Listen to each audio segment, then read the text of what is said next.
বর্ণিল, ছোট এবং অদ্ভুত বৈশিষ্ট্যের এই প্রাণীগুলোকে বলে গিরগিটি বা ক্যামেলিয়ন।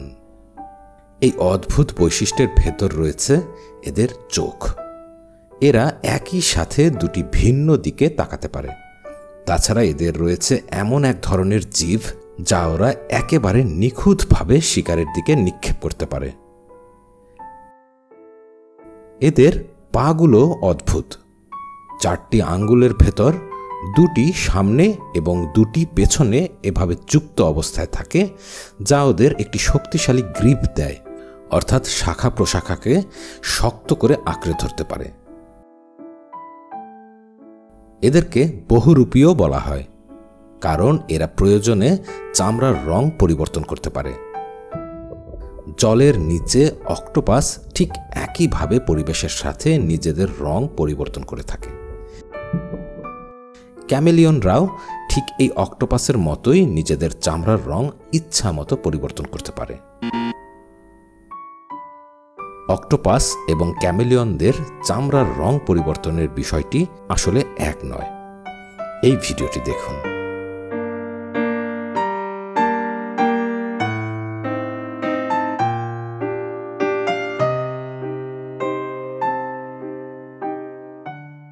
কিভাবে এই গিরগিটি ওর চামড়ার রং পরিবর্তন করছে।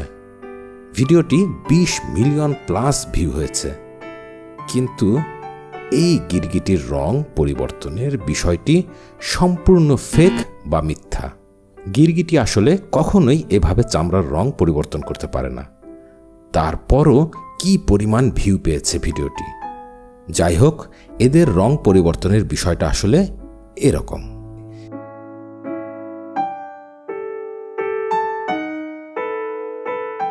রং পরিবর্তনের আগের এবং পরের ছবিগুলো দেখলে এই পার্থক্যটা ঠিকভাবে বোঝা যাবে। অক্টোপাসের চামড়ার রং পরিবর্তনের বিষয়টাতে আসা যাক। ওরা ওদের চামড়ার রং শুধু সেকেন্ডের ভেতর নয়, মিলি সেকেন্ডের ভেতর পরিবর্তন করতে পারে। এর কারণ হলো ওদের উন্নত স্নায়ুতন্ত্র আর ওদের ত্বক সরাসরি যুক্ত থাকে মস্তিষ্কের সাথে, যার কারণে ওরা ওদের পরিবেশের পরিবর্তন এবং শত্রুর উপস্থিতিতে অতি দ্রুত প্রতিক্রিয়া দেখাতে পারে। অর্থাৎ ওরা শৈবাল, প্রবাল, বালি বা পাথরের মতো করে নিজেদের দেহের রং পরিবর্তন করতে পারে। এজন্য ওদের ত্বকের নিচে রয়েছে ক্রোমাটোফোর নামক সেল বা কোষ, যা হলো রঞ্জক পদার্থে ভরা থলি, অর্থাৎ পিগমেন্ট ফিল্ড সাক। এতে থাকে লাল, হলুদ অথবা বাদামি রঞ্জক পদার্থ। এই থলির আশপাশের পেশিগুলো রঞ্জক পদার্থে ভরা থলিগুলোকে প্রসারিত বা সংকুচিত করে রং প্রকাশ করে অথবা লুকিয়ে রাখে। এই কাজগুলো ঘটে মিলি সেকেন্ডের ভেতর। এছাড়াও ইরিডোফোর্স নামক সেল বা কোষ মাইক্রোস্কোপিক প্লেট ব্যবহার করে আলো প্রতিফলিত করে। এই ইরিডোফোর্স ছদ্মবেশ এবং সংকেত প্রদানে সহায়তা করে। আমাদের পরিচিত এই গিরগিটি বা ক্যামেলিয়ন কিন্তু অক্টোপাসের মতো করে তাদের চামড়ার রং পরিবর্তন করে না। অক্টোপাসের মতো এরা রঙের গঠন বিন্যাস বা স্ট্রাকচার পরিবর্তন করতে পারে না, অথবা স্নায়ুতন্ত্র আর ওদের ত্বক সরাসরি মস্তিষ্কের সাথে যুক্ত থাকে না। এদেরও রয়েছে লাল, হলুদ ক্রোমাটোফোর সেল বা এই রঙের রঞ্জক পদার্থে ভরা থলি। তবে শুধু দুটি নয়, মাঝে রয়েছে আরও একটি কালো ক্রোমাটোফোর। গিরগিটি এটিকে নিয়ন্ত্রণ করতে পারে, তবে সেটি কিন্তু অক্টোপাসের মতো নয়, বরং এভাবে। একটি র্যাবিট ফিশ লাইট কালার হতে যেভাবে ডার্ক কালারে পরিবর্তিত হতে পারে, ঠিক উল্টো প্রক্রিয়ায় আবার লাইট বা হালকা রঙে ফিরে আসতে পারে। তবে বিষয়টি শুধু এতটুকুই নয়। ক্যামেলিয়নের ত্বকে রয়েছে আরও একটি আশ্চর্য জৈবিক কোষ বা সেল। সেটি হলো ইরিডোফোর, যা অক্টোপাসেরও রয়েছে। এটি হলো ক্রিস্টালাইন গুয়ানিনের পাতলা স্তর, অর্থাৎ stacks of crystalline guanine platelets. Guanine অর্থাৎ এটি একটি নিউক্লিও বেস যা আলোকে প্রতিফলনে বা রিফ্লেকশনে সাহায্য করে।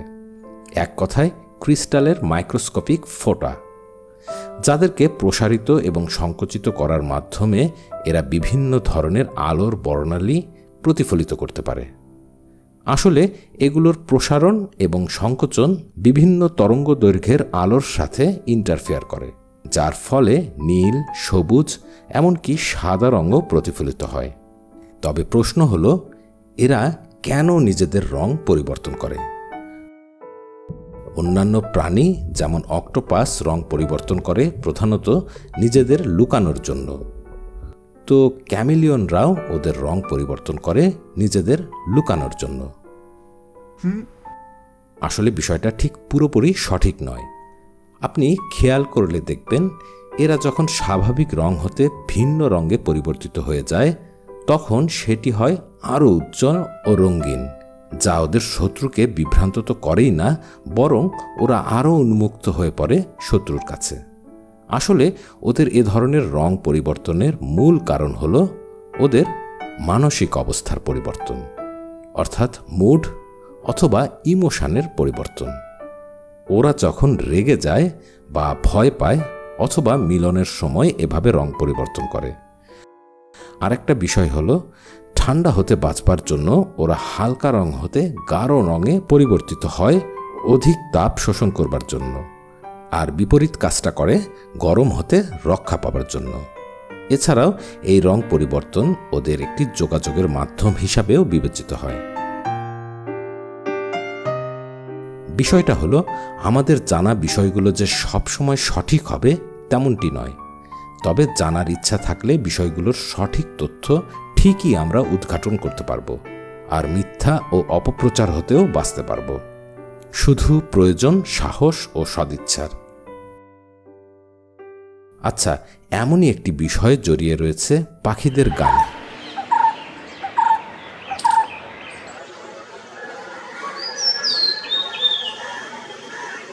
শুনতে মধুর এবং সরল মনে হলেও বিষয়টি কিন্তু বেশ জটিল। পাখিরা কিভাবে দ্বৈত সঙ্গীত বা ডুয়েট সং একাই গাইতে পারে তা জানতে নিচের ভিডিওটি দেখতে পারেন।